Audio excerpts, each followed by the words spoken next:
യഥാർത്ഥത്തിൽ ജഡ്ജല്ല case draft ചെയ്യുന്നത്, അല്ലെങ്കിൽ കേസിൻ്റെ ക്രാഫ്റ്റിംഗ് എന്ന് പറയുന്നത് വിചാരണ കോടതിയോ അല്ലെങ്കിൽ ഏതെങ്കിലും കോടതിയോ അല്ല. അത് സ്വാഭാവികമായിട്ടും ആദ്യം സ്പെഷ്യൽ പബ്ലിക് പ്രോസിക്യൂട്ടറായിരുന്ന സുരേശൻ, അത് കഴിഞ്ഞതിന് ശേഷം അനിൽകുമാർ, പ്രത്യേകം എടുത്തു പറയേണ്ടത് അഡ്വക്കേറ്റ് അജകുമാർ സ്പെഷ്യൽ പബ്ലിക് പ്രോസിക്യൂട്ടറായതിനു ശേഷമാണ്. അദ്ദേഹത്തിൻ്റെ കാലഘട്ടത്തിലാണ് ഇതിൻ്റെ പ്രധാനപ്പെട്ട നടപടികളെല്ലാം പൂർത്തിയാക്കിയിട്ടുള്ളത്, വിസ്താര അടക്കമുള്ള പ്രധാനപ്പെട്ട നടപടികളെല്ലാം പൂർത്തിയാക്കിയിട്ടുള്ളത്. അതുകൊണ്ട് ഈ കേസ് എന്താണോ കോടതിയിൽ എഴുതി വെച്ചിട്ടുള്ളത് ആ കേസ് അവിടെ നിലനിൽക്കും.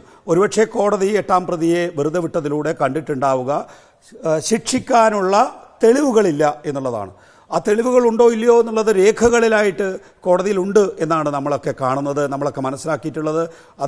ഇതിനും മേൽ കോടതികളുണ്ട്. ഈ സ്റ്റിക്കി വിക്കറ്റ് മാറി എന്ന് മാത്രമേ ഉള്ളൂ.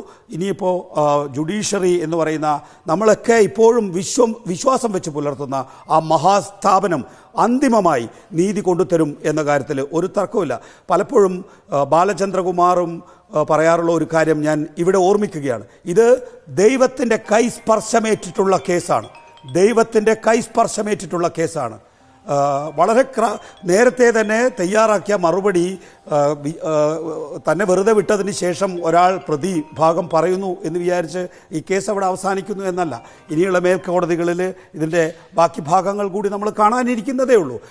ഒരു കാരണവശാലും എന്നെ പോലുള്ള ഈ കാര്യത്തിന് വേണ്ടി പ്രവർത്തിച്ചിട്ടുള്ള മാധ്യമ പ്രവർത്തകരെ സംബന്ധിച്ചിടത്തോളം ഒരു തരത്തിലും ഇതിൽ നിരാശയില്ല.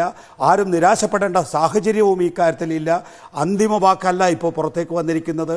ഒരു വിചാരണ കോടതിയുടെ കണ്ടെത്തൽ മാത്രമാണ്. അതായിരുന്നു ഏറ്റവും വലിയ തടസ്സം. അത് ഈ കാര്യത്തിൽ മാത്രമല്ല, ഇതിനു മുമ്പും അത്തരം തടസ്സങ്ങൾ ഉണ്ടായിട്ടുണ്ട്. ആ തടസ്സങ്ങൾ മാറിക്കിട്ടി എന്നുള്ളതാണ്, ആ കാർമേഘങ്ങൾ ഒഴിഞ്ഞു എന്നുള്ളതാണ് എൻ്റെ ആശ്വാസം.